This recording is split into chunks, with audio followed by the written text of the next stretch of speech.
you seen Star Wars? Going into 2022, we Star Wars fans can expect a lot of great content from Lucasfilm in the form of shows and maybe a couple of video games as well. But with that said, let's take a look back at the year 2021.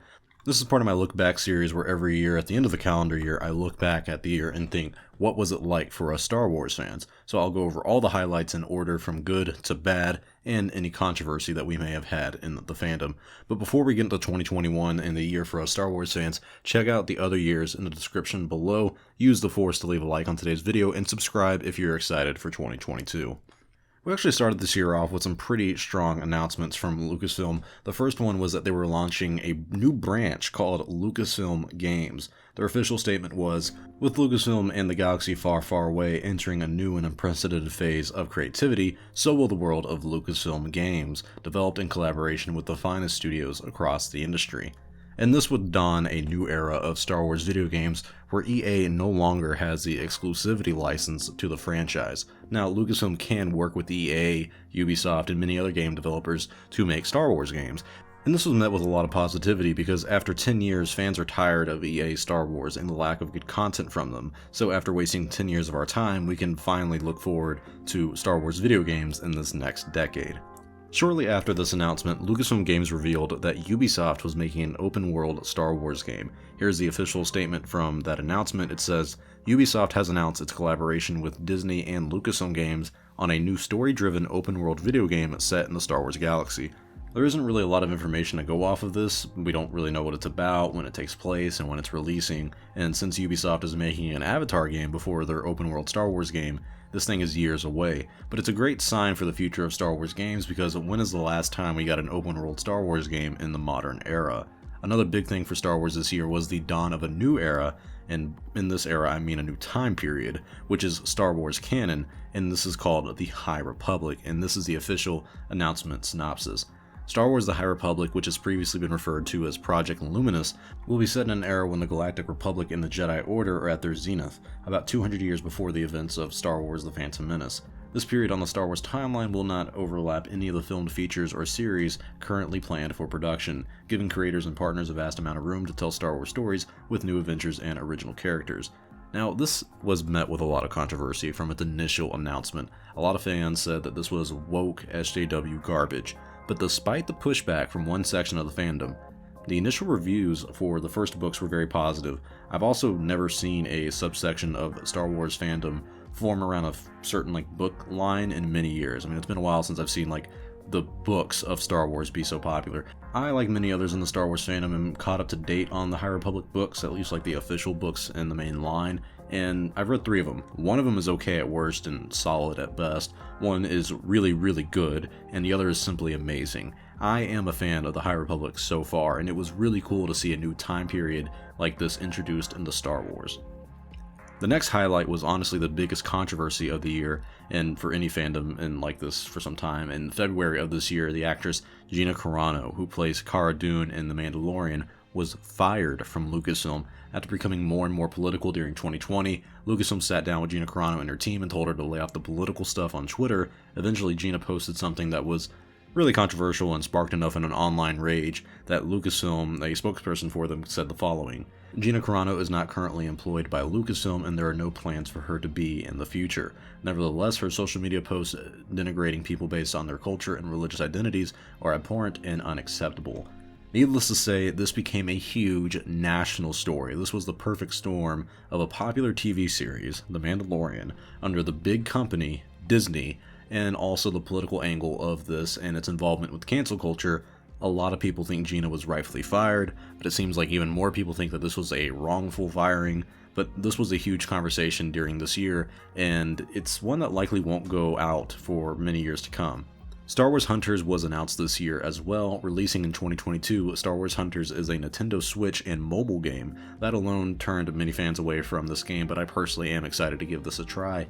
It's been years since we've had a new Star Wars mobile game, and personally I am overdue for a new game on my phone, and I'm excited for that part. Hunters is the third-person battle arena game where you and your squad take on another squad on various planets set in the Star Wars galaxy. Feel the light side, Sith.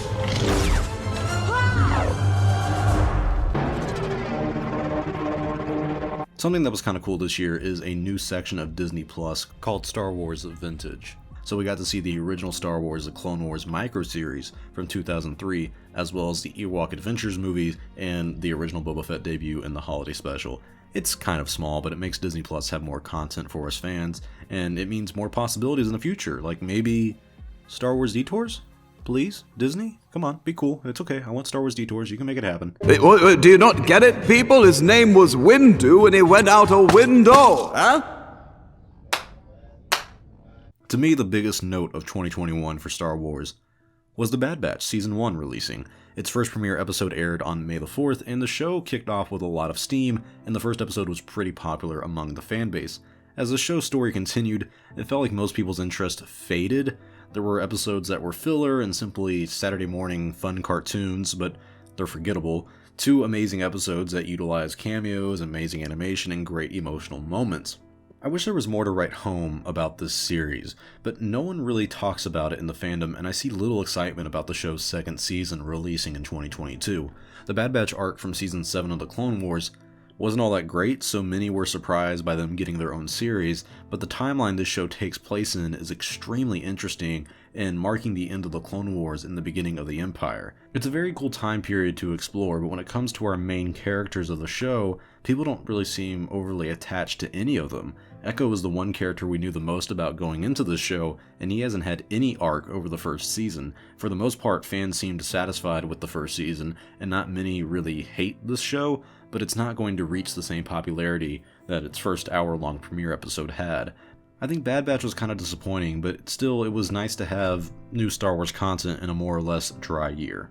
Knights of the Republic is an iconic game, not just for Star Wars fans, but for gamers in general. So when Lucasfilm and Sony revealed that they're making a KOTOR remake, needless to say, everyone was hyped.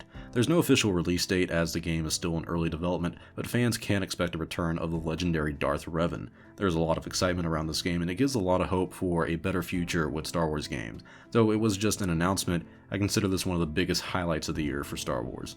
The next big highlight in my opinion is Star Wars Visions. It released in September of this year, and it's an anime series set in the Star Wars universe but exists outside of the canon universe that we know. Each of the 9 episodes exist in its own, and it develops a very unique story and view of the Star Wars universe. This was one of the most unique and ambitious Lucasfilm projects that they've done in years. It's really nice to see them let Japanese studios have complete creative freedom in these stories.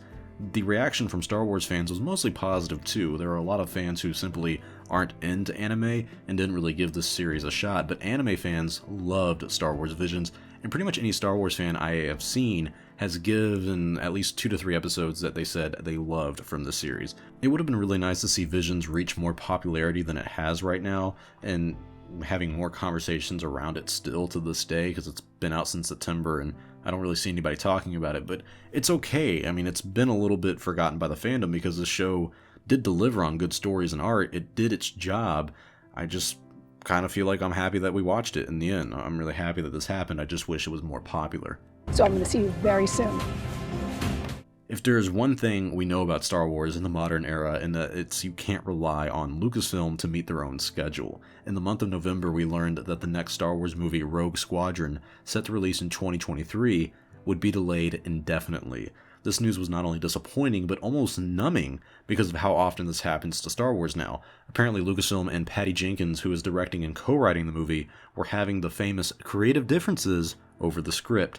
The script wasn't ready as they geared up for pre-production, and the movie was having major issues getting started, so now this movie is delayed while Patty Jenkins focuses on the script for finishing Wonder Woman 3, and as well as Rogue Squadron. This movie feels like it's in limbo, and I would be surprised if we ever actually get to see this in theaters, but the real question now is, will there be a Star Wars movie in 2023, and what will it be about? Maybe we'll find out this year in 2022. Speaking of something that's not happening, Rangers of the New Republic, a planned spin-off series from The Mandalorian, has also seemingly been cancelled. After Gina Carano was fired, it was pretty clear that her character, Cara Dune, would have been the lead of this new series, but now that she's gone, Kathleen Kennedy said that there are no scripts for the show, and they plan to use ideas for the show and put them into future installments of The Mandalorian. Sad news, but no one had really any investment in the series yet. It's just another Lucasfilm project that will never see the light of day. At the end of 2021, we did get a surprise video game announcement. Star Wars Eclipse was announced, and here is the official statement. a new action-adventure, multiple-character branching narrative game set in the High Republic era of the iconic Star Wars galaxy, now in early development. See the galaxy through the eyes of an ensemble cast of multiple, charismatic, playable characters, each with their own morality, personality, motivations, and impact on each other and the story at large. With all new characters and environments, you have the power to make choices with consequences thanks to many outcomes in this deeply branching narrative. In an uncharted section of the galaxy with never-before-seen species and planets to discover, this part of the Outer Rim is rife with opportunity and political tensions that could alter the fabric of peace. What will you do? The game at the moment has a year and a half of development, and it's seemingly 5 to 6 years away from releasing. There's already a lot of controversy surrounding this game as well due to the studio making the game, for information that you can check out on my other videos covering the topic.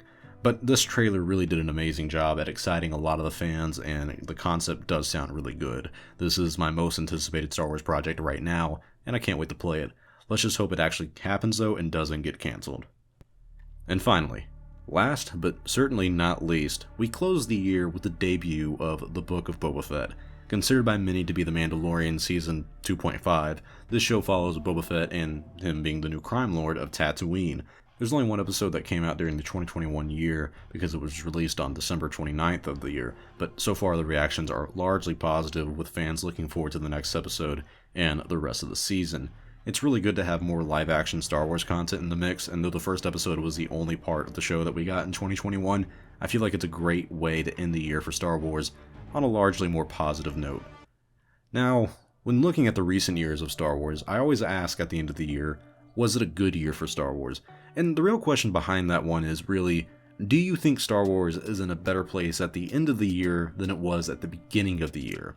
And so when I look at years like 2020 or even 2019, I can say both of those years were either good or great years for Star Wars. The last time I feel like we actually had a bad year in Star Wars was 2018. I mean, if you guys remember 2018, it was just simply a bad time to be a fan of Star Wars. But looking back at this most recent year, I won't say it was as bad as 2018, but was 2021 a good year? No. It wasn't an awful year, just an awfully boring year. After coming off the hype of 2020 with the epic finale of Mandalorian Season 2, it felt like a lot of the interest in Star Wars died out in the year of 2021 because there wasn't a lot of good marketing for anything except Book of Boba. So, is Star Wars in a better place at the end of 2021 than it was at the beginning of 21? I don't think so. I really don't. I'm going to say no. Does that make it a bad year for Star Wars? Not really, no. I'm still going to say this wasn't a good year for Star Wars. I really feel like the conversations surrounding the franchise have dwindled, and most casual audiences lost interest in things like Bad Batch and Visions. The Book of Boba Fett looks great, but that's all in 2022. And honestly, just looking at like YouTube analytics for most Star Wars channels and just interest in Star Wars on Google Trends, 2021 had low numbers compared to a lot of the other years. So I would say, out of everything, 2021 was a mid-year for Star Wars fans. I would say low mid if I could. I mean, it's a little technicality of me just nitpicking, but it was boring. I mean, truthfully, it was boring. We had a mixed bag of great announcements like Lucasfilm Games and the reveals on the video game side. That was the highlight of the year. The video game stuff was the best part of the year. And we had a lot of letdowns like Gina Carano being fired, Rogue Squadron being delayed, Rangers of the New Republic being canceled, and even the shows that came out like Bad Batch and Star Wars Visions, no one's talking about them anymore. So it's kind of lost interest in that as well. It's a confusing year for Star Wars, and it really didn't give me hope for the future of the franchise. But, and there's a big but here again, 2022 does give me hope for the future because we are getting 4 live-action shows from the Book of Boba in the beginning of the year, the Obi-Wan Kenobi series releasing in May, as well as the Cassian Andor and Mando Season 3 releasing in the last half of the year. We're also getting Bad Batch Season 2 along with the LEGO Star Wars game, so maybe 2022 is the best year yet. Let's hope that's the case and we can put 2021 behind us. But tell me your thoughts in the comment section below. Was 2021 a good year or a bad year for Star Wars fans? And let me know what you think the biggest highlight of the year was, the good one and the bad one. Thank you all for watching. If you enjoyed this video, please leave a like to support my channel and subscribe to stay up to date on the latest news in Star Wars. I'm Star Wars Only. I will see you all next time, and may the Force be with you always.